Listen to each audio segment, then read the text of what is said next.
Dear students, 10th standard ಮತ್ತು secondary PUC ವಿದ್ಯಾರ್ಥಿಗಳಿಗೆ annual ಎಕ್ಸಾಮಿನೇಷನಲ್ಲಿ ಈ ರಿಪೋರ್ಟೆಡ್ ಸ್ಪೀಚ್ಗೆ ಸಂಬಂಧಪಟ್ಟಂಗೆ ಒಂದು ಕ್ವಶನನ್ನು ಕೇಳಿರ್ತಾರೆ.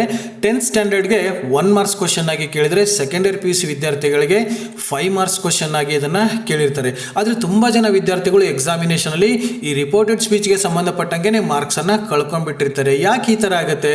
ಇದು ಅಷ್ಟೊಂದು ಡಿಫಿಕಲ್ಟ್ ಆಗಿರ್ತಕ್ಕಂಥ ಟಾಪಿಕಾ ಅಥವಾ ರಿಪೋರ್ಟ್ ಮಾಡಬೇಕಾದ್ರೆ ನಾವೇನಾದ್ರು ತಪ್ಪು ಮಾಡ್ತೀವ ಅಂತ ಹುಡುಕ್ತಾ ಹೋದಾಗ ಇಲ್ಲಿ ತುಂಬ ರೂಲ್ಸ್ಗಳು ಅಪ್ಲೈ ಆಗ್ತಾ ಇರ್ತವೆ. ನಾವು ಯಾವುದೋ ಒಂದು ರೂಲ್ಸನ್ನು ಫಾಲೋ ಮಾಡೋದಕ್ಕೆ ಇನ್ನೊಂದು ರೂಲ್ಸನ್ನು ಮರೆತು ಬಿಟ್ಟಿರ್ತೀವಿ ಅಥವಾ ತಪ್ಪು ಮಾಡಿಬಿಟ್ಟಿರ್ತೀವಿ. ಸೊ ಹಾಗಾಗಿ ತುಂಬ ಜನ ವಿದ್ಯಾರ್ಥಿಗಳು ಇಲ್ಲಿ ಮಾರ್ಕ್ಸನ್ನು ಕಳ್ಕೊಳ್ತಕ್ಕಂಥ ಚಾನ್ಸಸ್ ಇರುತ್ತೆ. ಈ ರಿಪೋರ್ಟೆಡ್ ಸ್ಪೀಚ್ಗೆ ಸಂಬಂಧಪಟ್ಟಂಗೆ ಸುಮಾರು ಕ್ಲಾಸ್ಗಳನ್ನ ಮಾಡಿ ಅಪ್ಲೋಡ್ ಮಾಡಿದ್ದೀನಿ. ಫ್ರೀ ಟೈಮಲ್ಲಿ ತಾವೆಲ್ಲ ಅದನ್ನು ನೋಡ್ಕೋಬಹುದು. ಹಾಗೆ ತಾವು ಕೂಡ ಕ್ಲಾಸಲ್ಲಿ ಈ ರಿಪೋರ್ಟೆಡ್ ಸ್ಪೀಚನ್ನು ಚೆನ್ನಾಗೇ ಕಲ್ತಿರ್ತೀರ, ಚೆನ್ನಾಗಿ ಅಭ್ಯಾಸ ಮಾಡಿರ್ತೀರ. ಆದರೆ ಎಕ್ಸಾಮಿನೇಷನ್ ಹತ್ತಿರ ಬಂದಾಗ ಸುಮಾರು ವಿಷಯಗಳನ್ನ, ಸುಮಾರು ಟಾಪಿಕ್ಗಳನ್ನ ಕಲಿಬೇಕಾದಾಗ ಏನಾಗುತ್ತೆ, ಲಾಸ್ಟ್ ಮೂಮೆಂಟಲ್ಲಿ ಕೆಲವೊಂದು ಪಾಯಿಂಟ್ಸ್ಗಳು ಮರ್ತು ಹೋಗಿಬಿಡ್ತವೆ. ಎಕ್ಸಾಮ್ ಹತ್ತಿರ ಬಂದಾಗ ಜಾಸ್ತಿ ಟೈಮ್ ಮತ್ತೆ ರಿವಿಷನ್ ಮಾಡ್ಕೊಳ್ಳೋದಕ್ಕೆ ನಮಗಿರಲ್ಲ. ಎಕ್ಸಾಮ್ ಇನ್ನು ಒಂದೇ ದಿನ ಇದೆ, ಒಂದಿನ ಮಾತ್ರ ಗ್ಯಾಪ್ ಸಿಕ್ಕದೆ, ಅವಾಗೆಲ್ಲನೂ ನಾವು ನೋಡ್ಕೋಬೇಕು, ಎಲ್ಲ ಟಾಪಿಕ್ಗಳನ್ನು ರಿವಿಷನ್ ಮಾಡ್ಕೋಬೇಕು. ಹಾಗಾಗಿ ರಿಪೋರ್ಟೆಡ್ ಸ್ಪೀಚನ್ನು ಮತ್ತೆ ಸ್ಟಾರ್ಟಿಂಗಿಂದ ಕಲಿಯೋದಕ್ಕೆ ಕಷ್ಟ ಆಗುತ್ತೆ. ಹಾಗಾಗಿ ತಾವೇನು ಮಾಡಿ ಅಂತಂದರೆ ಇಲ್ಲಿ ಕೆಲವೊಂದು ಕೀ ಪಾಯಿಂಟ್ಸ್ಗಳನ್ನ ಕೊಡ್ತಾ ಇದ್ದೀನಿ. ಮುಖ್ಯವಾಗಿ 3 ಪಾಯಿಂಟ್ಸ್ಗಳನ್ನ ಕೊಡ್ತಾ ಇದ್ದೀನಿ. ಆ 3 ಪಾಯಿಂಟ್ಸ್ಗಳನ್ನ ತಾವು ನೆನ್ಪಿಟ್ಕೊಂಡು ತಾವು ಎಕ್ಸಾಮಿನೇಷನಲ್ಲಿ ರಿಪೋರ್ಟೆಡ್ ಸ್ಪೀಚ್ ಮಾಡಬೇಕಾದ್ರೆ ಈ 3 ರೂಲ್ಸನ್ನು ಫಾಲೋ ಮಾಡ್ಕೊಂಡಿದ್ದೀರಾ ಇಲ್ಲ ಅಂತ ನೋಡ್ಕೊಂಬಿಡಿ, ಅಥವಾ ಮಾಡಿ ಆದಮೇಲೂ ಕೂಡ ಒಂದು ಸರಿ ನೋಡ್ಕೊಂಬಿಡಿ. ಅಲ್ಲಿ ಏನಾದರೂ ತಪ್ಪಾಗಿದ್ದರೆ ಈ 3 ರೂಲ್ಸಲ್ಲಿ ಈ 3 ಪಾಯಿಂಟ್ಸ್ಗಳಲ್ಲೇ ತಪ್ಪಾಗಿರ್ತದೆ.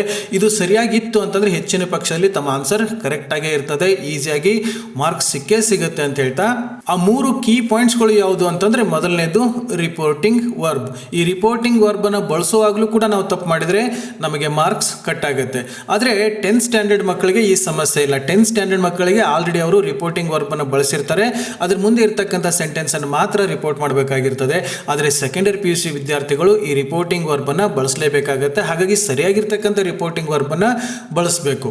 ಇನ್ನು next point, pronoun are common change ಅಂತ ಅನ್ಕೊಳ್ಳಿ. ಪ್ರನೌನ್ಗಳನ್ನ ಚೇಂಜ್ ಮಾಡಬೇಕಾಗತ್ತೆ, ಕೆಲವೊಂದು ಕಾಮನ್ ಚೇಂಜಸ್ ಆಗುತ್ತೆ. ಇಲ್ಲಿ ತಪ್ಪು ಮಾಡಿದ್ರು ಕೂಡ ತಮಗೆ ಮಾರ್ಕ್ಸ್ ಕಟ್ ಆಗುತ್ತೆ. ಇನ್ನು ನೆಕ್ಸ್ಟ್ ಪಾಯಿಂಟ್ ಯಾವುದು ಅಂತಂದ್ರೆ ವರ್ಬ್ ಅಥವಾ ಟೆನ್ಸ್ ಚೇಂಜ್ ಆಗುತ್ತೆ. ಈ ರಿಪೋರ್ಟೆಡ್ ಸ್ಪೀಚ್ ಮಾಡಬೇಕಾದ್ರೆ ಈ ಟೆನ್ಸ್ ಚೇಂಜನ್ನು ತಾವು ತುಂಬ ನೀಟಾಗಿ ಹುಷಾರಾಗಿ ಚೇಂಜ್ ಮಾಡಬೇಕಾಗತ್ತೆ. ಈ 3 ಪಾಯಿಂಟ್ಸ್ಗಳನ್ನ ತಾವು ಕರೆಕ್ಟಾಗಿ ಫಾಲೋ ಮಾಡಿಬಿಟ್ರೆ ಸಾಕು, ತಮ್ಮ ಆನ್ಸರ್ ಕರೆಕ್ಟ್ ಆಗಿರ್ತದೆ, ತಮಗೆ ಮಾರ್ಕ್ಸ್ ಸಿಕ್ಕೇ ಸಿಗುತ್ತೆ.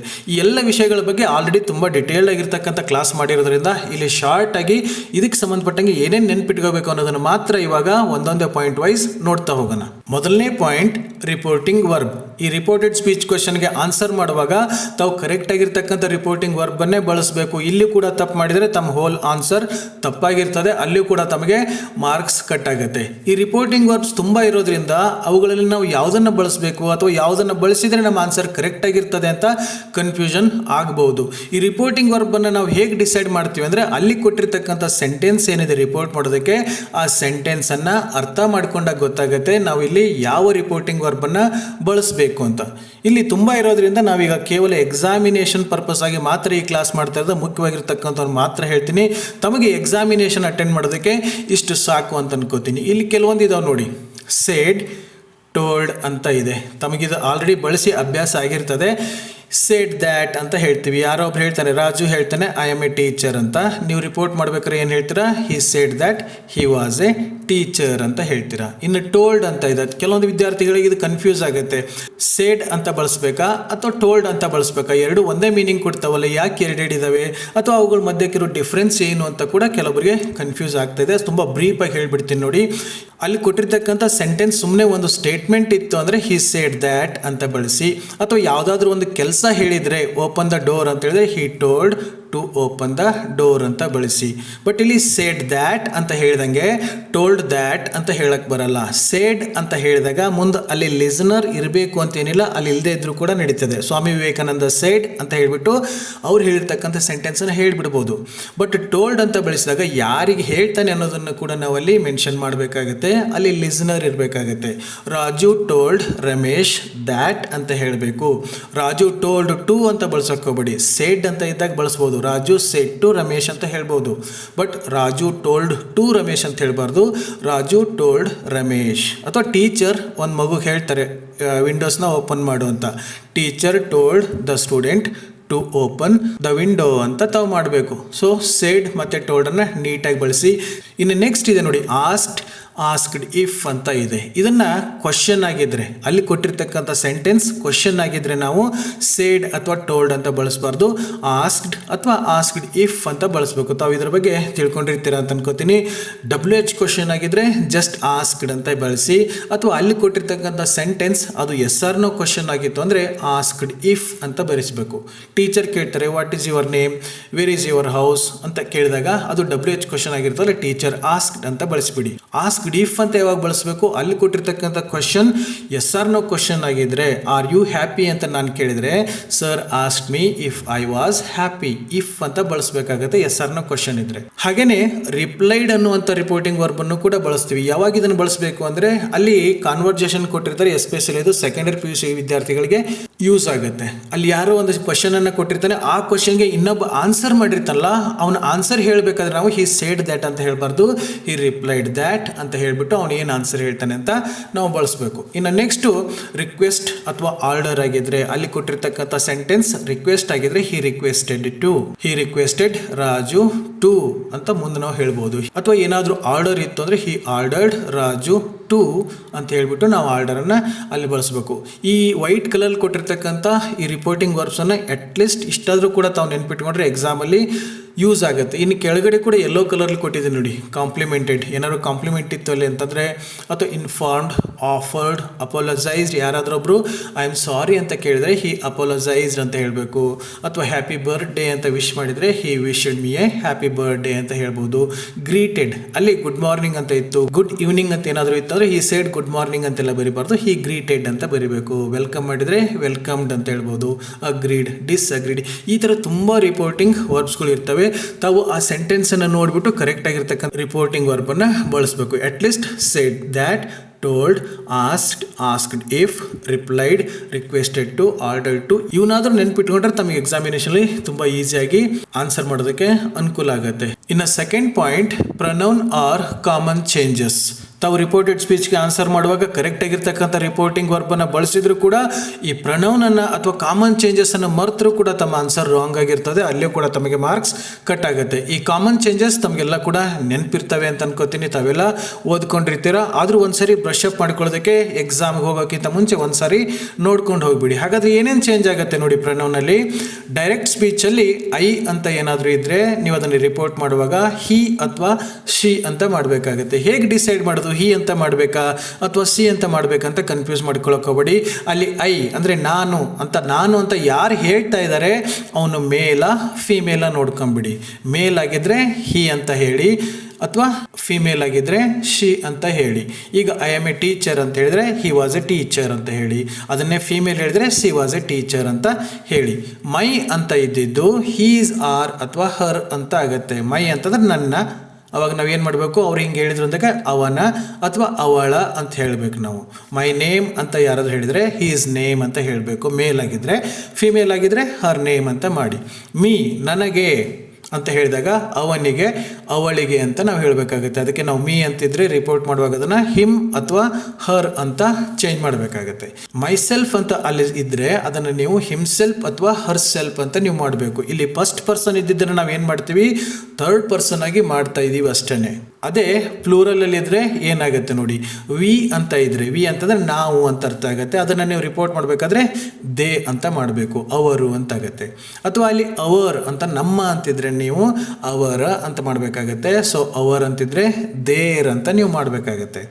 ಅಸ್ ಅಂತ ಇದ್ದರೆ, ನಮಗೆ ಅಂತ ಇದ್ದರೆ ನೀವು ಅವರಿಗೆ ಅಂತ ಹೇಳಬೇಕು, ಅದಕ್ಕೆ ನೀವು ದೆಮ್ ಅಂತ ಬಳಸಬೇಕು. ಇನ್ನು ಅವರ್ ಸೆಲ್ಸ್ ಅಂತ ಇದ್ದರೆ ನೀವು ಅದನ್ನು ದೆಮ್ ಸೆಲ್ಸ್ ಅಂತ ಚೇಂಜ್ ಮಾಡಬೇಕಾಗತ್ತೆ. ಇನ್ನು ಸೆಕೆಂಡ್ ಪರ್ಸನ್ ಆಗಿರ್ತಕ್ಕಂಥ ಯು ಅಂತ ಇದ್ದರೆ ಅದನ್ನು ಹೇಗೆ ಚೇಂಜ್ ಮಾಡಬೇಕು ನೋಡಿ. ಇಲ್ಲಿ ಯು ಅಂತಂದರೆ ಅಲ್ಲಿ ಯಾರು ಮಾತಾಡ್ತಾ ಇದ್ದಾರಲ್ಲ ಅವರು ಯಾರಿಗೆ ಈ ಯು ಅಥವಾ ನೀನು ಅಂತ ಹೇಳ್ತಾ ಇದ್ದಾರೆ ಅದನ್ನು ನಾವು ನೋಡ್ಕೋಬೇಕಾಗತ್ತೆ. ಐ ಅಂತ ಇದ್ದರೆ ನೋಡಬೇಕು ಯಾರು ಮಾತಾಡ್ತಾ ಇದ್ದಾರೆ ಅದನ್ನು ನೋಡಿಬಿಟ್ಟು ಹಿ ಸಿ ಅಂತ ಬಳಸಬೇಕು. ಯು ಅಂತ ಇದ್ದರೆ ಆ ಯು ಅಂತ ಯಾರಿಗೆ ಹೇಳ್ತಾ ಇದ್ದಾರಲ್ಲ ಅವರು ಮೇಲ ಫಿಮೇಲ ಅಂತ ನೋಡಿಬಿಟ್ಟು ನಾವು ಚೇಂಜ್ ಮಾಡಬೇಕು. ಇಲ್ಲಿ ಸೆಕೆಂಡ್ ಪರ್ಸನ್ ಇದ್ದಿದ್ದು ಕೂಡ ಥರ್ಡ್ ಪರ್ಸನ್ ಆಗಿ ಚೇಂಜ್ ಆಗುತ್ತೆ. ಅಲ್ಲಿ ಯು ಅಂತ ಇದ್ದರೆ ಅದು ಹಿ ಅಂತ ಆಗುತ್ತೆ, ಸಿ ಅಂತ ಆಗುತ್ತೆ, ಸಮ್ಟೈಮ್ಸ್ ದೇ ಅಂತ ಕೂಡ ಆಗುತ್ತೆ. ಅಲ್ಲಿ ಯಾರಿಗೆ ಹೇಳ್ತಾ ಇದ್ದಾರೆ ಅವರು ಮೇಲ್ ಆಗಿದ್ರೆ ಹಿ ಅಂತ ಬಳಸಿ, ಫಿಮೇಲ್ ಆಗಿದ್ರೆ ಸಿ ಅಂತ ಬಳಸಿ. ನೀವು ಅಂತ ಹೇಳಿಬಿಟ್ಟು ತುಂಬ ಜನಕ್ಕೆ ಹೇಳ್ತಾ ಇದ್ರೆ ದೇ ಅಂತ ಹೇಳಬೇಕು. ಯು ಆರ್ ಎ ಸ್ಟೂಡೆಂಟ್ ಅಂತ ನಾನು ಯಾವುದಾದ್ರೂ ಹುಡುಗನಿಗೆ ಹೇಳಿದ್ರೆ ನೀವೇನು ಮಾಡಬೇಕು, sir said that he was A student ಅಂತ ಮಾಡಬೇಕಾಗುತ್ತೆ. ಅದೇ ಹುಡುಗಿಗೆ ಹೇಳಿದ್ರೆ ಸಿ ವಾಸ್ ಎ ಸ್ಟೂಡೆಂಟ್ ಅಂತ ಮಾಡಬೇಕಾಗುತ್ತೆ. ತುಂಬ ಜನಕ್ಕೆ ಹೇಳಿದ್ರೆ ದೇವರ್ ಸ್ಟೂಡೆಂಟ್ಸ್ ಅಂತ ತಾವು ಮಾಡಬೇಕಾಗತ್ತೆ. ಹಾಗೆಯೇ ಟು ಯು ನಿನಗೆ ಅಂತ ಇದ್ದರೆ to him, to her, to them ಅಂತ ತಾವು ಚೇಂಜ್ ಮಾಡಬೇಕಾಗತ್ತೆ. ಹಾಗೆ ಯುವರ್ ಅಂತ ಇದ್ದರೆ ಹೀಸ್, ಹರ್ ಅಥವಾ ದೇರ್ ಅಂತ ತಾವು ಚೇಂಜ್ ಮಾಡಬೇಕಾಗತ್ತೆ. ಯುವರ್ ಸೆಲ್ಫ್ ಇತ್ತಂದರೆ ಹಿಮ್ಸೆಲ್ಫ್ ಅಥವಾ ಹರ್ ಸೆಲ್ಫ್ ಅಂತ ಚೇಂಜ್ ಮಾಡಬೇಕಾಗತ್ತೆ. ಯುವರ್ ಸೆಲ್ಫ್ಸ್ ಅಂತ ಪ್ಲೂರಲ್ ಇದ್ದರೆ ಅದನ್ನು ತಾವು ದೆಮ್ ಸೆಲ್ಸ್ ಅಂತ ಮಾಡಬೇಕು. ಇದಿಷ್ಟು ಪ್ರೊನೌನ್ಗಳನ್ನ ತಾವು ನೆನ್ಪಿಟ್ಕೊಂಡು ತಪ್ಪದಂಗೆ ಎಕ್ಸಾಮಲ್ಲಿ ಬರೆಯೋದಕ್ಕೆ ಯೂಸ್ ಮಾಡ್ಕೊಳ್ಳಿ. ಇನ್ನು ಮತ್ತೆ ಬೇರೆ ಏನೇನು ಕಾಮನ್ ಚೇಂಜಸ್ ಆಗುತ್ತೆ ನೋಡಿ. ಡೈರೆಕ್ಟ್ ಸ್ಪೀಚಲ್ಲಿ ಟುಡೇ ಅಂತ ಇದ್ದರೆ ಅದು ದ್ಯಾಟ್ ಡೇ ಅಂತ ಆಗುತ್ತೆ. ಯಸ್ಟರ್ಡೇ ಅಂತಿದ್ರೆ ದ ಪ್ರೀವಿಯಸ್ ಡೇ ಅಂತ ಆಗುತ್ತೆ. ಇಲ್ಲಿ ದ ಅನ್ನೋ ಆರ್ಟಿಕಲನ್ನು ಬಳಸೋದಕ್ಕೆ ಮರಿಬೇಡಿ, ಇವೆಲ್ಲ ತಮಗೆ ಗೊತ್ತಿರ್ತವೆ. ಟುಮಾರೋ ಅಂತಿದ್ರೆ ಏನು ಮಾಡ್ತೀರಾ, ದ ನೆಕ್ಸ್ಟ್ ಡೇ ಅಂತ ಮಾಡಬೇಕು, ದ ಫಾಲೋವಿಂಗ್ ಡೇ ಅಂತ ಮಾಡಬೇಕು. ಅಥವಾ ದ ಡೇ ಬಿಫೋರ್ ಯಸ್ಟರ್ಡೇ ಅಂತಂದರೆ 2 days ಬಿಫೋರ್ ಅಥವಾ ಅರ್ಲಿಯರ್ ಅಂತ ತಾವು ಬಳಸ್ಬೋದು.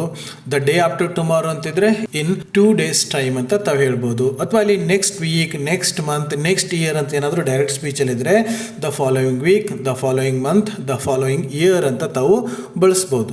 ಡೈರೆಕ್ಟ್ ಸ್ಪೀಚಲ್ಲಿ ನೌ ಅಂತ ಇದ್ದರೆ ಅದನ್ನು ತಾವು ರಿಪೋರ್ಟ್ ಮಾಡುವಾಗ ದೆನ್ ಅಂತ ಬಳಸಬೇಕು. ಅವ್ರು ಹೇಳ್ತಾರೆ ಇವಾಗ ಅಂತ ಹೇಳಿದ್ರೆ ನಾವು ಅವ್ರ ಮಾತನ್ನು ಮತ್ತೊಬ್ಬರಿಗೆ ಹೇಳ್ಬೇಕಾದ್ರೆ ಮಾಡ್ತೀವಿ ಆವಾಗ ಅಂತ ಬಳಸ್ತೀವಲ್ಲ ಹಾಗೆ. ಟು ನೈಟ್ ಅಂತ ಇದ್ದರೆ ದ್ಯಾಟ್ ನೈಟ್ ಅಂತ ಮಾಡಿ, ಹಿಯರ್ ಅಂತಿದ್ರೆ ದೇರ್ ಅಂತ ಮಾಡಿ, ದಿಸ್ ಅಂತಿದ್ರೆ ದ್ಯಾಟ್ ಅಂತ ಮಾಡಿ, ದೀಸ್ ಅಂತಿದ್ರೆ ದೋಸ್ ಅಂತ ಮಾಡಿ, ಮೇ ಅಂತಿದ್ರೆ ಅದನ್ನು ಮೈಟ್ ಅಂತ ಚೇಂಜ್ ಮಾಡಿ, ಇಟ್ಟಿದ್ರೆ ಇಟ್ ಅಂತ ಆಗುತ್ತೆ, ಬಟ್ ಸಮ್ಟೈಮ್ಸ್ ದ್ಯಾಟ್ ಅಂತ ಆಗುತ್ತೆ. ಬಟ್ ಹೇಗೆ ಡಿಸೈಡ್ ಮಾಡೋದು ಸರ್ ಅಂತ ತಾವು ಅನ್ಬೋದು. ಇಟ್ ಅಂತ ಯಾವುದಾದ್ರೂ ಒಂದು ವಸ್ತುವಿಗೆ ಹೇಳ್ತಾ ಇದ್ರೆ it is my bike, it is my bag, it is my mobile ಅಂತ ಹೇಳಬೇಕಾದ್ರೆ ಅದನ್ನು ದ್ಯಾಟ್ ಅಂತ ಚೇಂಜ್ ಮಾಡಿ. ಅಥವಾ ಒಂದು ಐಡಿಯಾಸ್ ಹೇಳ್ತಾ ಇದ್ರೆ ಅಥವಾ ಏನೋ ಒಂದು ಈ ಥರ ಇಟ್ ಈಸ್ ರೇನಿಂಗ್ ಅಂತ ಹೇಳಿದ್ರೆ ಇಟ್ ವಾಸ್ ರೇನಿಂಗ್ ಅಂತ ಹೇಳಿ. ಇಟ್ ಈಸ್ ನಾಟ್ ಡಿಫಿಕಲ್ಟ್ ಅಂತ ಹೇಳಿದ್ರೆ ಇಟ್ ವಾಸ್ ನಾಟ್ ಡಿಫಿಕಲ್ಟ್ ಅಂತಲೇ ಹೇಳಿ. ಅಲ್ಲಿ ಇಟ್ ಅನ್ನೋದು ಸೇಮ್ ಹಾಗೆ ಇರ್ತದೆ. ಬಟ್ ಯಾವುದೋ ಒಂದು ವಸ್ತುವಿಗೆ ಅವರು ಅಲ್ಲಿರ್ತಕ್ಕಂಥ ಯಾವುದೋ ಒಂದು ವಸ್ತುವಿಗೆ ಇಟ್ ಅಂತ ಹೇಳ್ತಾ ಇದ್ರೆ ನೀವು ಅದನ್ನು ದ್ಯಾಟ್ ಅಂತ ಚೇಂಜ್ ಮಾಡ್ಬೋದು. ಇನ್ನು ಮಸ್ಟ್ ಅನ್ನೋದು ಹ್ಯಾಡ್ ಟು ಆಗುತ್ತೆ, ಬಟ್ ಸಮ್ಟೈಮ್ಸ್ ಮಸ್ಟ್ ಅಂತಲೇ ಉಳ್ಕೊಳ್ತದೆ. ಬಟ್ ಹೇಗೆ ಡಿಸೈಡ್ ಮಾಡೋದು ಅಂತಂದರೆ ಈ ಮಸ್ಟ್ ಅನ್ನೋದು ಏನಾದರೂ ರೂಲ್ಸ್ ಇದ್ದರೆ, ಲಾ ಅಂತ ಇದ್ದರೆ ಅದನ್ನು ನಾವು ಹಾಗೆ ಹೇಳಬೇಕು. Everybody must follow the traffic rules ಅಂತ ಹೇಳಿದರೆ sir said that everybody must follow the traffic rules ಅಂತಲೇ ಹೇಳಬೇಕು. ಅಲ್ಲಿ ಮಸ್ಟ್ ಅಂತಲೇ ಉಳ್ಕೊಳ್ತದೆ. ಹ್ಯಾಡ್ ಟು ಅಂತ ಯಾವಾಗ ಆಗುತ್ತೆ ಅಂದರೆ ಏನಾದರೂ ಆಬ್ಲಿಗೇಷನ್ಸ್ ಇದ್ದರೆ ಐ ಮಸ್ಟ್ ಗೋ ನೌ ಅಂತ ನಾ ಹೇಳಿದರೆ sir said that he had to go then ಅಂತ ಬರಿಬೇಕು. ಇನ್ನು ಎಗೋ ಅಂತಿದ್ರೆ ಅದು ಬಿಫೋರ್ ಅಂತ ಆಗುತ್ತೆ. ಇದ್ರ ಬಗ್ಗೆ ಎಲ್ಲ ಹಿಂದಿನ ಕ್ಲಾಸಲ್ಲಿ ಮಾಡಿ ಹಾಕಿದ್ದೀನಿ. ತಾವು ಇದ್ರ ಬಗ್ಗೆ ಡೀಟೇಲ್ಸ್ ಏನಾದ್ರು ಬೇಕಾದರೆ ಆ ಕ್ಲಾಸ್ಗಳನ್ನ ನೋಡ್ಕೋಬಹುದು. ಇನ್ನು next and very important point verb or tense change ಅಂತ ಇದೆ. ಇಲ್ಲಿ ತಾವು ಕರೆಕ್ಟ್ ಆಗಿರ್ತಕ್ಕಂಥ ರಿಪೋರ್ಟಿಂಗ್ ವರ್ಬನ್ನು ಬಳಸ್ತೀರಾ, ಈಸಿಯಾಗಿ ಅರ್ಥ ಮಾಡ್ಕೊಂಡ್ಬಿಡ್ತೀರಾ. ಹಾಗೆ ಪ್ರನೌನ್ ಮತ್ತು ಕಾಮನ್ ಚೇಂಜಸನ್ನು ಕೂಡ ಮಾಡಿಬಿಟ್ಟಿರ್ತಾರೆ. ಬಟ್ ಮ್ಯಾಕ್ಸಿಮಮ್ ವಿದ್ಯಾರ್ಥಿಗಳು ತಪ್ಪು ಮಾಡೋದು ಎಲ್ಲಿ ಅಂತಂದರೆ ಈ ವರ್ಬ್ ಅಥವಾ ಟೆನ್ಸ್ ರೂಲ್ಸನ್ನು ಫಾಲೋ ಮಾಡಿರಲ್ಲ. ಹಾಗಾಗಿ ಅವರು ರಿಪೋರ್ಟೆಡ್ ಸ್ಪೀಚ್ ತಪ್ಪಾಗಿರ್ತದೆ. ತುಂಬ ಜನ ವಿದ್ಯಾರ್ಥಿಗಳು ಮಾರ್ಕ್ಸನ್ನು ಕಳ್ಕೊಂಡಿರ್ತಾರೆ. ಈ ಟೆನ್ಸ್ ಬಗ್ಗೆ, ಟೆನ್ಸ್ ಏನೇನು ಚೇಂಜ್ ಆಗುತ್ತೆ ಅನ್ನೋದ್ರ ಬಗ್ಗೆ ಡೀಟೇಲ್ ಆಗಿರ್ತಕ್ಕಂಥ ಕ್ಲಾಸನ್ನು ಅಪ್ಲೋಡ್ ಮಾಡಿದ್ದೀನಿ. ಫ್ರೀ ಟೈಮ್ ಇದ್ದರೆ ತಾವು ಅದನ್ನು ನೋಡ್ಕೊಳ್ಳಿ. ಇಲ್ಲಿ ಡೈರೆಕ್ಟಾಗಿ ಜಸ್ಟ್ ಶಾರ್ಟ್ಕಟ್ಟನ್ನು ಹೇಳ್ಕೊಂಡು ಹೋಗ್ತೀನಿ. ಇಲ್ಲಿ ಡೈರೆಕ್ಟಿಂದ ಇಂಡೈರೆಕ್ಟ್ ಸ್ಪೀಚ್ಗೆ ನಾವು ಒಂದು ಸೆಂಟೆನ್ಸನ್ನು ಚೇಂಜ್ ಮಾಡಬೇಕಾದ್ರೆ ಟೆನ್ಸ್ ಕೂಡ ಚೇಂಜ್ ಆಗುತ್ತೆ. ಪ್ರೆಸೆಂಟ್ ಟೆನ್ಸು, ಪಾಸ್ಟ್ ಟೆನ್ಸ್ ಮತ್ತು ಫ್ಯೂಚರ್ ಟೆನ್ಸಲ್ಲಿ ಏನೇನು ಚೇಂಜಸ್ ಆಗುತ್ತೆ ಅನ್ನೋದನ್ನು ಸ್ವಲ್ಪ ಹಾಗೆ ನೋಡ್ಕೊಂಬಿಡಿ. ಇಲ್ಲಿ ಡೈರೆಕ್ಟ್ ಸ್ಪೀಚಲ್ಲಿ ಕೊಟ್ಟಿರ್ತಕ್ಕಂಥ ಸೆಂಟೆನ್ಸ್ ಅದು ಪ್ರೆಸೆಂಟ್ ಟೆನ್ಸಲ್ಲಿದ್ದರೆ ಪ್ರೆಸೆಂಟ್ ಟೆನ್ಸಲ್ಲಿ 4 ಟೆನ್ಸಸ್ ಇರ್ತವೆ. Simple present tense, present continuous, present perfect continuous tense. ಇವೆಲ್ಲ ಏನಾಗ್ತವೆ ಅಂದರೆ ಸಿಂಪಲ್ ಪ್ರೆಸೆಂಟಲ್ಲಿದ್ದರೆ ಆ ಸೆಂಟೆನ್ಸ್ ಅದನ್ನು ನಾವು ಸಿಂಪಲ್ ಪಾಸ್ಟ್ ಆಗಿ ಚೇಂಜ್ ಮಾಡಬೇಕಾಗುತ್ತೆ ಇಂಡೈರೆಕ್ಟ್ ಸ್ಪೀಚಲ್ಲಿ. ಪ್ರೆಸೆಂಟ್ ಕಂಟಿನ್ಯೂಸ್ ಇದ್ದರೆ ಅದನ್ನು ಪಾಸ್ಟ್ ಕಂಟಿನ್ಯೂಸ್ ಆಗಿ ಚೇಂಜ್ ಮಾಡಬೇಕಾಗುತ್ತೆ. ಪ್ರೆಸೆಂಟ್ ಪರ್ಫೆಕ್ಟಲ್ಲಿದ್ದರೆ ಪಾಸ್ಟ್ ಪರ್ಫೆಕ್ಟಾಗಿ ಚೇಂಜ್ ಮಾಡಬೇಕಾಗುತ್ತೆ. ಪ್ರೆಸೆಂಟ್ ಪರ್ಫೆಕ್ಟ್ ಕಂಟಿನ್ಯೂಸ್ ಟೆನ್ಸ್ ಇದ್ದರೆ ಅದನ್ನು ಪಾಸ್ಟ್ ಪರ್ಫೆಕ್ಟ್ ಕಂಟಿನ್ಯೂಸ್ ಟೆನ್ಸ್ಗೆ ನಾವು ಚೇಂಜ್ ಮಾಡಬೇಕಾಗುತ್ತೆ. ಪ್ರೆಸೆಂಟ್ ಟೆನ್ಸಲ್ಲಿ ಇರ್ತಕ್ಕಂಥ ಸೆಂಟೆನ್ಸ್ಗಳು ಪಾಸ್ಟ್ ಟೆನ್ಸ್ ಆಗಿ ಚೇಂಜಸ್ ಆಗ್ತವೆ. ತಾವು ಇಲ್ಲೂ ಕೂಡ ಸ್ವಲ್ಪ ಈಸಿಯಾಗಿ ಮಾಡಿಬಿಡ್ಬೋದು. ಬಟ್ ಅಲ್ಲಿ ಕೊಟ್ಟಿರ್ತಕ್ಕಂಥ ಸೆಂಟೆನ್ಸೇ ಪಾಸ್ಟ್ ಟೆನ್ಸಲ್ಲಿದ್ದರೆ ಆವಾಗ ತುಂಬ ಮಿಸ್ಟೇಕ್ ಆಗುತ್ತೆ. ಅಲ್ಲಿ ಕೊಟ್ಟಿರ್ತಕ್ಕಂಥ ಸೆಂಟೆನ್ಸ್ ಸಿಂಪಲ್ ಪಾಸ್ಟ್ ಟೆನ್ಸಲ್ಲಿ ಇತ್ತಂದರೆ ನಾವು ಅದನ್ನ ಏನು ಮಾಡಬೇಕು, ಪಾಸ್ಟ್ ಪರ್ಫೆಕ್ಟ್ಗೆ ಚೇಂಜ್ ಮಾಡಬೇಕಾಗತ್ತೆ. ಪಾಸ್ಟ್ ಕಂಟಿನ್ಯೂಸ್ ಆಗಿತ್ತು ಅಲ್ಲಿ ಕೊಟ್ಟಿರ್ತಕ್ಕಂಥ ಸೆಂಟೆನ್ಸ್ ಅಂದರೆ ಪಾಸ್ಟ್ ಪರ್ಫೆಕ್ಟ್ ಕಂಟಿನ್ಯೂಸ್ ಟೆನ್ಸ್ಗೆ ನಾವು ಚೇಂಜ್ ಮಾಡಬೇಕಾಗತ್ತೆ. ಅಲ್ಲಿ ಕೊಟ್ಟಿರ್ತಕ್ಕಂಥ ಸೆಂಟೆನ್ಸ್ ಪಾಸ್ಟ್ ಪರ್ಫೆಕ್ಟಲ್ಲಿತ್ತು ಅಥವಾ ಪಾಸ್ಟ್ ಪರ್ಫೆಕ್ಟ್ ಕಂಟಿನ್ಯೂಸ್ ಟೆನ್ಸಲ್ಲಿತ್ತು ಅಂದರೆ ಅಲ್ಲಿ ಯಾವುದೇ ರೀತಿಯಾಗಿರ್ತಕ್ಕಂಥ ಟೆನ್ಸಸ್ ಚೇಂಜ್ ಆಗಲ್ಲ, ಅವು ಹಾಗೆ ಉಳ್ಕೊಂಡ್ಬಿಡ್ತವೆ. ಪ್ರೆಸೆಂಟ್ ಟೆನ್ಸಲ್ಲಿರೋ 4 ಟೆನ್ಸಸ್ ಚೇಂಜ್ ಆದರೆ ಪಾಸ್ಟ್ ಟೆನ್ಸಲ್ಲಿ 2 ಚೇಂಜ್ ಆಗ್ತವೆ, 2 ಹಾಗೆ ಉಳ್ಕೊಂಡ್ಬಿಡ್ತವೆ. ಸಿಂಪಲ್ ಪಾಸ್ಟ್ ಇದ್ದಿದ್ದು ಪಾಸ್ಟ್ ಪರ್ಫೆಕ್ಟ್ ಆಗುತ್ತೆ, ಪಾಸ್ಟ್ ಕಂಟಿನ್ಯೂಸ್ ಇದ್ದಿದ್ದು ಪಾಸ್ಟ್ ಪರ್ಫೆಕ್ಟ್ ಕಂಟಿನ್ಯೂಸ್ ಆಗುತ್ತೆ, ಪಾಸ್ಟ್ ಪರ್ಫೆಕ್ಟ್ ಮತ್ತು ಪಾಸ್ಟ್ ಪರ್ಫೆಕ್ಟ್ ಕಂಟಿನ್ಯೂಸ್ ಟೆನ್ಸ್ ಅದು ಹಾಗೆ ಉಳ್ಕೊಳ್ಳುತ್ತೆ. ಇನ್ನು ಫ್ಯೂಚರ್ ಟೆನ್ಸ್ಗೆ ಹೋದರೆ ಅಲ್ಲಿ ಒಂದೇ ಚೇಂಜ್ ಆಗುತ್ತೆ. ಫ್ಯೂಚರ್ ಟೆನ್ಸಲ್ಲಿರೋ 4 ಟೆನ್ಸಸ್ಸಲ್ಲೂ ಕೂಡ ವಿಲ್ ಅಂತ ಯೂಸ್ ಮಾಡಿರ್ತೀವಲ್ಲ, ಅದನ್ನು ರಿಪೋರ್ಟ್ ಮಾಡಬೇಕಾದ್ರೆ ಅದನ್ನು ವುಡ್ ಅಂತ ಚೇಂಜ್ ಮಾಡಿಬಿಟ್ಟು ರಿಪೋರ್ಟ್ ಮಾಡಿಬಿಟ್ರೆ ಆನ್ಸರ್ ಕಂಪ್ಲೀಟ್ ಆಗಿಬಿಡ್ತದೆ. ಪ್ರೆಸೆಂಟ್ ಟೆನ್ಸಲ್ಲಿರೋ 4 ಟೆನ್ಸಸ್ಗಳು ಚೇಂಜ್ ಆಗ್ತವೆ, ಪಾಸ್ಟಲ್ಲಿರೋ 2 ಚೇಂಜ್ ಆಗ್ತವೆ, 2 ಹಾಗೆ ಉಳ್ಕೋತವೆ. ಫ್ಯೂಚರ್ ಟೆನ್ಸಲ್ಲಿ ಒಂದೇ ಚೇಂಜ್, ಅಲ್ಲಿ ನೀವು ವಿಲ್ಲನ್ನು ವುಡ್ ಅಂತ ಮಾಡಿ ರಿಪೋರ್ಟ್ ಮಾಡಿಬಿಟ್ರೆ ಸಾಕು, ರೂಲ್ಸ್ ಕಂಪ್ಲೀಟ್ ಆಗುತ್ತೆ. ಬಟ್ ಇಲ್ಲಿ ತುಂಬ ಜನ ವಿದ್ಯಾರ್ಥಿಗಳಿಗೆ ಟೆನ್ಸಸ್ ಗೊತ್ತಾಗಿರಲ್ಲ ಅಥವಾ ಕನ್ಫ್ಯೂಷನ್ಸ್ ಇರ್ತದೆ. ಟೆನ್ಸಸ್ಸನ್ನು ನಾವು ಐಡೆಂಟಿಫೈ ಮಾಡೋಕ್ಕೆ ಬಂದಿಲ್ಲ ಅಂತಂದರೆ ರಿಪೋರ್ಟೆಡ್ ಸ್ಪೀಚ್ ಮಾಡುವಾಗ ತಪ್ಪಾಗಿಬಿಡ್ತದೆ. ಅಲ್ಲಿ ಕೊಟ್ಟಿರ್ತಕ್ಕಂಥ ಸೆಂಟೆನ್ಸ್ ಯಾವ ಟೆನ್ಸಲ್ಲಿದೆ ಅಂತ ನಮಗೆ ಗುರುತಿಸೋಕ್ಕಾಗಿಲ್ಲ ಅಂತಂದರೆ ಇನ್ನು ಯಾವ ಟೆನ್ಸ್ಗೆ ನಾವು ಚೇಂಜ್ ಮಾಡೋದು ಹೇಗೆ ಗೊತ್ತಾಗುತ್ತೆ. ಬಟ್ ಈಗ ಎಕ್ಸಾಮಿನೇಷನ್ ಹತ್ತಿರ ಬಂದಿದೆ ಸರ್, ಎಲ್ಲ ಟೆನ್ಸಸ್ಸನ್ನು ನಾವು ಕಲ್ಕೊಳ್ಳೋಕ್ಕಾಗಲ್ಲ, ಇದ್ರ ಬದಲಾಗಿ ಏನಾದರೂ ಶಾರ್ಟ್ ಕಟ್ ಇದ್ದರೆ ಹೇಳಿ ಅಂತಂದರೆ ಇಲ್ಲಿ ಕೆಲವೊಂದು ಚೇಂಜಸನ್ನು ಹೇಳ್ತೀನಿ ನೋಡಿ, ಅವನ್ನಾದರೂ ತಾವು ಫಾಲೋ ಮಾಡಿಬಿಟ್ರೆ ಸಾಕು, ಎಕ್ಸಾಮಲ್ಲಿ ತುಂಬ ಈಸಿಯಾಗಿ ಆನ್ಸರ್ ಮಾಡಿಬಿಡ್ಬೋದು. ಅಲ್ಲಿ ಕೊಟ್ಟಿರ್ತಕ್ಕಂಥ ಸೆಂಟೆನ್ಸಲ್ಲಿ ಆಮ್ ಅಥವಾ ಈಸ್ ಅಂತಿದ್ರೆ ಅದನ್ನು ತಾವು ವಾಸ್ ಅಂತ ಚೇಂಜ್ ಮಾಡಿ. ಈ ಟೆನ್ಸಸ್ ಅಂದರೆ ತುಂಬ ಜನ ವಿದ್ಯಾರ್ಥಿಗಳು ಕನ್ಫ್ಯೂಸ್ ಮಾಡ್ಕೊಂಡ್ಬಿಡ್ತಾರೆ, ಏನೋ ದೊಡ್ಡ ಸೆಂಟೆನ್ಸ್ ಇದೆ ಅದು ಟೆನ್ಸ್ ಅಂತ ಹೇಗೆ ಗುರುತಿಸೋದು, ಎಲ್ಲಿ ಗುರುತಿಸಬೇಕು, ಟೆನ್ಸ್ ಚೇಂಜ್ ಆದರೆ ಏನು ಚೇಂಜ್ ಆಗುತ್ತೆ ಅಂತ. ಟೆನ್ಸ್ ಅಂದರೆ ಏನೂ ಅಲ್ಲ, ಅಲ್ಲಿ ಕೊಟ್ಟಿರ್ತಕ್ಕಂಥ ಸೆಂಟೆನ್ಸಲ್ಲಿರೋ ವರ್ಬ್ ಚೇಂಜ್ ಆಗುತ್ತೆ, ಅದನ್ನೇ ನಾವು ಟೆನ್ಸ್ ಚೇಂಜ್ ಅಂತ ಕರಿತೀವಿ. ಹಾಗಾಗಿ ಇಷ್ಟಾದರೂ ತಾವು ಶಾರ್ಟಾಗಿ ನೆನ್ಪಿಟ್ಕೊಂಡ್ಬಿಡಿ. ಆಮ್ ಅಥವಾ ಈಸ್ ಅಂತಿದ್ರೆ ಅದನ್ನು ವಾಸ್ ಅಂತ ಮಾಡಿಬಿಡಿ ಇಂಡೈರೆಕ್ಟ್ ಸ್ಪೀಚಲ್ಲಿ. ಅಥವಾ ಅಲ್ಲಿ ಆರ್ ಅಂತ ಇದ್ದರೆ ನೀವು ರಿಪೋರ್ಟ್ ಮಾಡುವಾಗ ಅದನ್ನು ವರ್ ಅಂತ ಮಾಡಿಬಿಡಿ. ಅಲ್ಲಿ ಹ್ಯಾವ್ ಅಥವಾ ಹ್ಯಾಸ್ ಅಂತಿದ್ರೆ ಅದನ್ನು ತಾವು ಹ್ಯಾಡ್ ಅಂತ ಮಾಡಿಬಿಡಿ. ಈ ವರ್ಬನ್ನು ಮಾತ್ರ ಚೇಂಜ್ ಮಾಡಿ, ಅದ್ರ ಮುಂದಿರ್ತಕ್ಕಂಥ ಸೆಂಟೆನ್ಸನ್ನು ಏನೂ ಚೇಂಜ್ ಮಾಡೋ ಅವಶ್ಯಕತೆ ಇಲ್ಲ. ಟೆನ್ಸ್ ಚೇಂಜ್ ಮಾಡ್ತೀವಿ ಅಂದ್ರೆ ಹೋಲ್ ಸೆಂಟೆನ್ಸ್ ಏನೇನೋ ಮಾಡಿ ಬರೆದು ಬಿಡ್ತೀವಂತಲ್ಲ, ಒಂದು ಸೆಂಟೆನ್ಸನ್ನು ನಾವು ಒಂದು ಟೆನ್ಸಿಂದ ಮತ್ತೊಂದು ಟೆನ್ಸಿಗೆ ಚೇಂಜ್ ಮಾಡಿದಾಗ ವರ್ಬ್ ಮಾತ್ರ ಚೇಂಜ್ ಆಗುತ್ತೆ, ಅದನ್ನು ತಾವಿಲ್ಲಿ ಮಾಡಿಬಿಟ್ರೆ ಸಾಕು. ಅಲ್ಲಿ ವಿಲ್ ಅಂತ ಇದ್ದರೆ ಅದನ್ನು ವುಡ್ ಅಂತ ಮಾಡಿ, ಕ್ಯಾನ್ ಅಂತಿದ್ರೆ ಕುಡ್ ಮಾಡಿ, ಶಾಲ್ ಅಂತಿದ್ರೆ ಶುಡ್ ಅಂತ ಆಗುತ್ತೆ, ಬಟ್ ಸಮ್ಟೈಮ್ಸ್ ವುಡ್ ಅಂತ ಕೂಡ ಆಗುತ್ತೆ. ಇದನ್ನು ಹೇಗೆ ಡಿಸೈಡ್ ಮಾಡೋದು ಅಂತ ಕೆಲವೊಂದು ಜನ ವಿದ್ಯಾರ್ಥಿಗಳು ಕನ್ಫ್ಯೂಸ್ ಮಾಡ್ಕೊತಿರ್ತಾರೆ. ಇಲ್ಲಿ ಶಾಲ್ ಅನ್ನೋದನ್ನು ಫ್ಯೂಚರ್ ಟೆನ್ಸ್ ಆಗಿ ಅವ್ರು ಬಳಸಿದರೆ, ಫ್ಯೂಚರಲ್ಲಿ ನಡೀತಕ್ಕಂಥ ಘಟನೆ ಹೇಳೋದಕ್ಕೆ ಶಾಲ್ ಅಂತ ಬಳಸಿದರೆ ಅದನ್ನು ತಾವು ವುಡ್ ಅಂತ ಮಾಡಬೇಕು. ಅಥವಾ ರೂಲ್ಸ್ ಬಗ್ಗೆ ಏನಾದ್ರು ಹೇಳಿದರೆ, ಕಾನೂನು ಬಗ್ಗೆ ಏನಾದ್ರು ಹೇಳ್ತಾ ಇದ್ರೆ ಅದನ್ನು ನಾವು ಶುಡ್ ಅಂತ ಚೇಂಜ್ ಮಾಡಬೇಕು. ಸ್ವಲ್ಪ ಇದನ್ನು ನೀಟಾಗಿ ನೋಡ್ಕೊಂಡ್ಬಿಟ್ಟು ಚೇಂಜ್ ಮಾಡಿ. ನೆಕ್ಸ್ಟು ಆಮ್ ಡೂಯಿಂಗ್ ಅಥವಾ ಈಸ್ ಡೂಯಿಂಗ್ ಅಂತ ಏನಾದರೂ ಇದ್ದರೆ ತಾವು ಅದನ್ನು ವಾಸ್ ಡೂಯಿಂಗ್ ಮಾಡಿ. ಅದರ ಪ್ರೆಸೆಂಟ್ ಕಂಟಿನ್ಯೂಸ್ ಇಂದ ನಾವು ಪಾಸ್ಟ್ ಕಂಟಿನ್ಯೂಸ್ ಮಾಡ್ತಾ ಇದ್ದೀವಿ, ಅದು ಗೊತ್ತಿಲ್ಲ ಅಂದರೆ ಇಷ್ಟಾದರೂ ನೋಡ್ಕೊಂಬಿಡಿ. ಆಮ್ ಅಥವಾ ಈಸ್ ಇದ್ದರೆ ವಾಸ್ ಮಾಡ್ತೀವಲ್ಲ, ಹಾಗೇನೆ ಆಮ್ ಡೂಯಿಂಗ್ ಅಥವಾ ಈಸ್ ಡೂಯಿಂಗ್ ಅಂತ ಇದ್ದರೆ ವಾಸ್ ಡೂಯಿಂಗ್ ಮಾಡಿ. ಇಲ್ಲಿ ಡೂಯಿಂಗ್ ಅನ್ನೋದು ಒಂದು ಎಕ್ಸಾಂಪಲ್ ಮಾತ್ರ ಕೊಡ್ತಾ ಇದ್ದೀನಿ, ಅದು ಬೇರೆ ವರ್ಬ್ ಇರ್ಬೋದು, ವರ್ಕಿಂಗ್ ಅಂತ ಇರ್ಬೋದು. ಆಮ್ ವರ್ಕಿಂಗ್ ಇದ್ದರೆ ವಾಸ್ ವರ್ಕಿಂಗ್, ಆಮ್ ಜಂಪಿಂಗ್ ಇದ್ದರೆ ವಾಸ್ ಜಂಪಿಂಗ್, ಇಷ್ಟು ಮಾಡ್ಕೊಂಡು ಹೋಗ್ಬಿಡಿ. ಆರ್ ಡೂಯಿಂಗ್ ಅಂತ ಇದ್ದರೆ ಅದು ವರ್ ಡೂಯಿಂಗ್, ಆರ್ ವರ್ಕಿಂಗ್ ಅಂತ ಇದ್ದರೆ ವರ್ ವರ್ಕಿಂಗ್, ಆರ್ ಡ್ರಿಂಕಿಂಗ್ ಅಂತ ಇದ್ದರೆ ವರ್ ಡ್ರಿಂಕಿಂಗ್, ಈ ಥರ ಮಾಡ್ಕೊಂಡು ಹೋಗ್ಬಿಡಿ. ಅಲ್ಲಿ ಡೂಯಿಂಗೇ ಇರಬೇಕಂತಿಲ್ಲ, ಬೇರೆ ವರ್ಬು ING ಫಾರ್ಮಲ್ಲಿ ಇರ್ಬೋದು. ಅಲ್ಲಿ ವಾಸ್ ಇದ್ದರೆ, ಆ್ಯಮ್ ಇದ್ದರೆ, ಈಸ್ ಇದ್ದರೆ ವಾಸ್ ಮಾಡಿದರೆ. ಬಟ್ ಅಲ್ಲಿ ವಾಸ್ ಅಷ್ಟೇ ಇತ್ತು ಅಂತಂದರೆ, ವರ್ ಅಷ್ಟೇ ಇತ್ತು ಅಂದರೆ ಏನು ಮಾಡಬೇಕು, ಹ್ಯಾಡ್ ಬೀನ್ ಅಂತ ಬಳಸಬೇಕಾಗತ್ತೆ. ಐ ವಾಸ್ ಇನ್ ಮೈಸೂರು ಅಂತ ನಾ ಹೇಳಿದರೆ sir said that he had been in Mysuru ಅಂತ ತಾವು ಮಾಡಬೇಕು. ವಾಸ್ ಅಥವಾ ವರ್ ಡೂಯಿಂಗ್ ಅಂತಿದ್ರೆ ಅಂದರೆ ಪಾಸ್ಟ್ ಕಂಟಿನ್ಯೂಸ್ ಇದ್ದರೆ ವಾಸ್ ಡೂಯಿಂಗ್ ಅಂತಿದ್ರೆ had been doing, var doing ಅಂತಿದ್ರು ಕೂಡ ಹ್ಯಾಡ್ ಬೀನ್ ಡೂಯಿಂಗ್. ಅಂದರೆ ಪಾಸ್ಟ್ ಕಂಟಿನ್ಯೂಸನ್ನು ನಾವಿಲ್ಲಿ ಪಾಸ್ಟ್ ಪರ್ಫೆಕ್ಟ್ ಕಂಟಿನ್ಯೂಸ್ ಮಾಡ್ತಾ ಇದ್ದೀವಿ. ಇಲ್ಲಿ ಡೂಯಿಂಗ್ ಅನ್ನೋದನ್ನು ಜಸ್ಟ್ ಸಿಂಬಲ್ ಆಗಿ ಇಟ್ಕೊಳ್ಳಿ. ವಾಸ್ ವರ್ಕಿಂಗ್ ಅಂತ ಇದ್ದರೆ ಹ್ಯಾಡ್ ಬೀನ್ ವರ್ಕಿಂಗ್ ಅಲ್ವಾ.